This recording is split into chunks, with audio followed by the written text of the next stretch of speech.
What is happening, BC Spirits? BC Spirits, Spirit of Day number 113. Today we're going to tackle another Provincial Cocktail Crew bottled cocktail. This one is the Vodka Apricot Lemon Sour.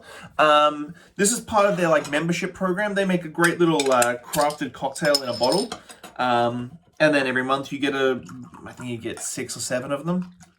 So their Vodka Apricot Lemon Sour. I'm not a big fan of apricot, to really be honest with you. I've never just been it's not something I like. I think it's an apricot jam thing. We have apricot jam in Australia, and I ate a lot of it when I was growing up, and so apricot to me is just a flavor that you've had too much of. Mint leaf candies are another one that I just can't do anymore, because I gorged myself on as a kid and then made myself sick, and then of course that's in your head, and that so on and so forth. On the nose, you're getting that big amaretto, huge amaretto. Now, amaretto is not made from apricots. Amaretto is made made from almonds. Amaretto is made from apricot pits. Apricot pits give it that flavor profile, which is a very big fallacy because people think it's almond. It's not. It's apricot pits.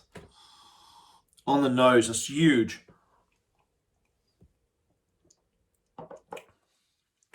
On the palate, though, it's fun. It's like an apricot lemon sour. It's exactly what the bottle says. 6.9%, so you're going to feel it if you have a couple of these. But in comparison to the one we did a little while ago, the gin, tonic, rose water, and pistachio, which is fantastic. I've had a couple of those since then.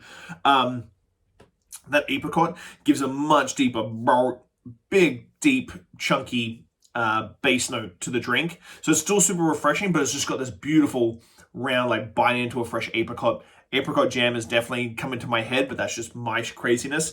So click into their coffee crew. Sorry, I have a friend who's called Coffee Crew. Click over to the Provincial website, sign up for the Cocktail Crew, and get these packaged and sent over to you. Wherever, thank you, ma'am. So, Spirit of Day number 113. See you guys tomorrow. Bye.